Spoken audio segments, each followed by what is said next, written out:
लंका में जो संजीवन बूटी ले आकर के लक्ष्मण जी के प्राण बचाए, जबकि किसी के बस की बात नहीं थी। तो वो जड़ी बूटियों के बारे में जानते थे, उन जड़ी बूटियों के शोध को जानते थे। इसलिए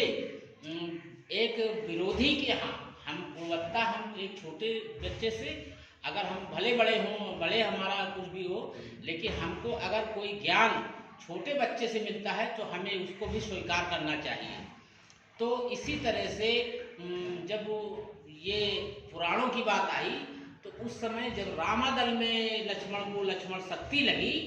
उस समय कहीं कोई बैल दिखाई नहीं दिया और सारे लोग शोकाकुल थे। तो राम ने यही कहा कि किसी ने बताया कि लंका में जो है वो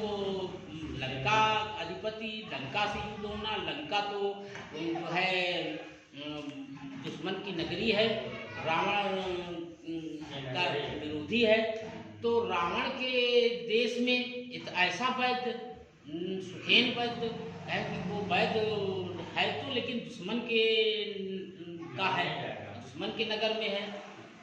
तो अगर वो आए तो लक्ष्मण वो दवाओं के बारे में जानता है, वो जड़ी बूटियों के बारे में उनको मालूम है और वो जो है लक्ष्मण का उपचार कर सकते हैं। तो कहने का मतलब भले वो रावण के राज्य में रहा, जब सब कुछ रहा, लेकिन उसकी आवश्यकता पड़ी तो रावण के राज्य से उसको लाना पड़ा और साथ सम्मान लाए। और उसने जो है चिकित्सा पद्धति एक ऐसी पद्धति जहाँ भेदभाव नहीं होता, गरीब अमीर ऊंच नीच किसी प्रकार का भेदभाव नहीं करता। डॉक्टर जो होता है वो एक भगवान का दर्जा दिया गया है, तो भगवान की दर्जा दिया गया है। तो उस समय चाहे दुश्मन भी आपके सामने आता है और आप उसकी दवा करते हैं तो आपको उसी भाव से करना है जिस भाव से मरीज को करना चाहिए। वो आपके लिए वो क्षण है उसको ठीक करने के लिए। तो उसमें जो है जब भगवान के रूप में वो देखा गया तो वो उसी तरह भाव से लक्ष्मण के बारे में उसने दुश्मन देश का होते हुए भी उसने बताया कि संजीवनी बूटी एक है लंका पर्वत में, उसको जाके अगर कोई ले आएगा, नहीं झूठ बोल सकता रहा, न बताओ बूटी कह देता, कोई जड़ी बूटी पिला देते तो टाइम खत्म हो जाए, लेकिन उसने नहीं देखी। क्योंकि डॉक्टर था, उसको उपचार करना था, इसलिए उसने सही कहा कि आप हिमालय पर्वत में जाइए और संजीवन नाम की बूटी है उसको ले आइए और प्रातः काल के होने सूर्योदय के पहले ही आ जाएगी वो बूटी, तो वो काम करेगी। अब अगर आ गई तो वो लक्ष्मण जी जिंदा हो जाएंगे, ये मेरी गारंटी। तो उसने बताया और भगवान की कृपा से हनुमान जी जाकर उस बूटी को लाए। तरह तरह की बातें आप रामलीला में देखते हैं, बहुत सारी चीज़ें आपको जानकारी है। लाए वो जड़ी बूटी को, जैसे ही सुखेन वैद्य ने उनको प्रयोग किया और लक्ष्मण जी मूर्छा से जाग जाते हैं और रामादल में जय जयकार होती। एक दुश्मन देश का डॉक्टर जो है उस अपने विरोधी के की दवा करके उसको जीवित कर दिया, जबकि जानता था कि जिंदा हो जाएंगे फिर लड़ेगा, हमारे राजा से लड़ेगा। लेकिन उसने अपना धर्म नहीं त्यागा, उसने डॉक्टर का धर्म निभाया, उसने सही चीज़ बताई और सही चीज़ का उपचार किया, जिससे वो लक्ष्मण जी को मूर्छा हो गई। तो हमारे भी ये प्रोडक्ट जो भी है, हमारे बहुत अच्छे मित्र हैं रावीश विश्वकर्मा जी, आप बड़े अनुभवी और बड़े कर्मशील व्यक्ति हैं और ये जो है बड़ा जीवन में संघर्ष किया इन्होंने। तो इन्होंने देखा कि समाज में आज लोग बीमारियों से बहुत ग्रसित हैं और तरह तरह की बीमारियों से लोग परेशान हैं और तमाम जो पैसे वाले हैं वो तो भाई आयुर्वेदिक दवा के बजाय वो एलोपैथिक में जाते हैं, उनके पास पैसा है, वो दिल्ली या अपोलो और बड़े बड़े महानगरों में जो बड़े हॉस्पिटल हैं वहाँ पैसा देकर इलाज कराते हैं, उनका कुछ भी लग जाए। पर जो गरीब व्यक्ति है अगर वो पीड़ित हुआ तो वो कहाँ जाए,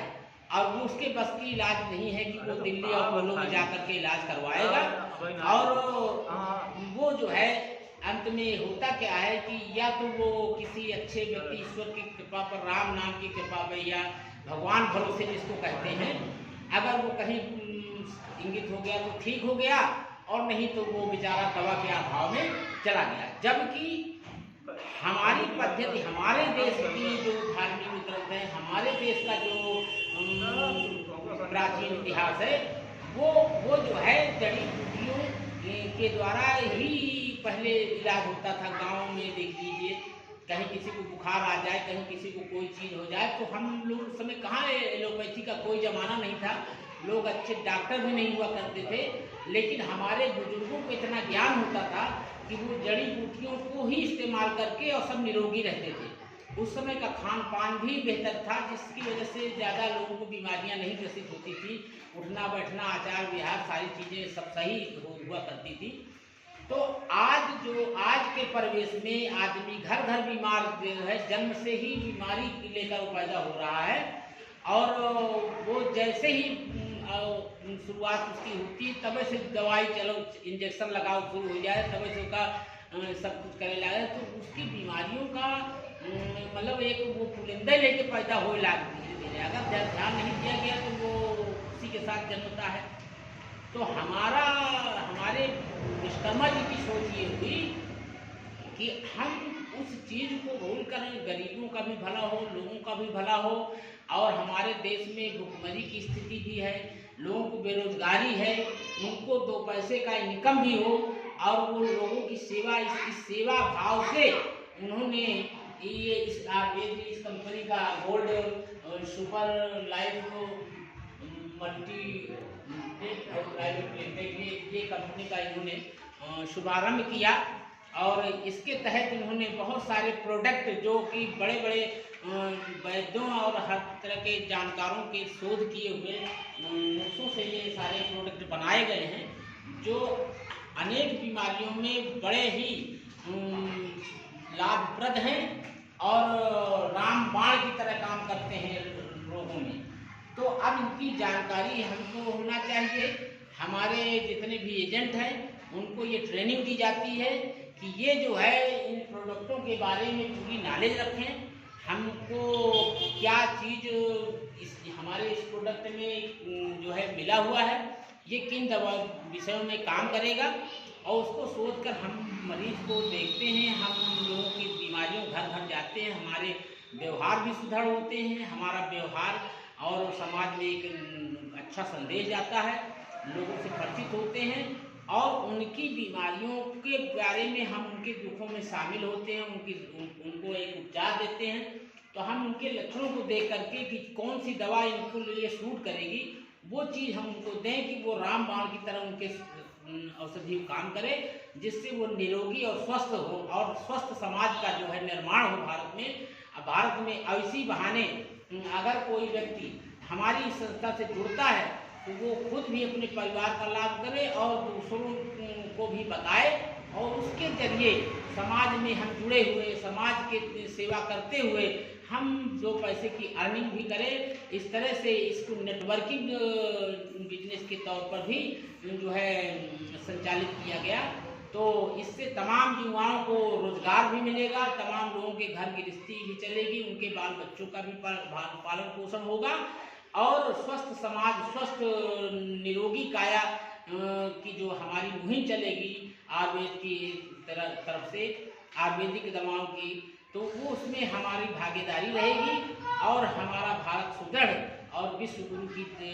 ओर बढ़ने के लिए ये कामयाब होगा। इस बात के साथ हम और तमाम साथी भाइयों से विनम्र निवेदन करेंगे कि इनके बारे में गहराई से जानकारी लेते हुए, और इनको समाज के एक एक घर में आप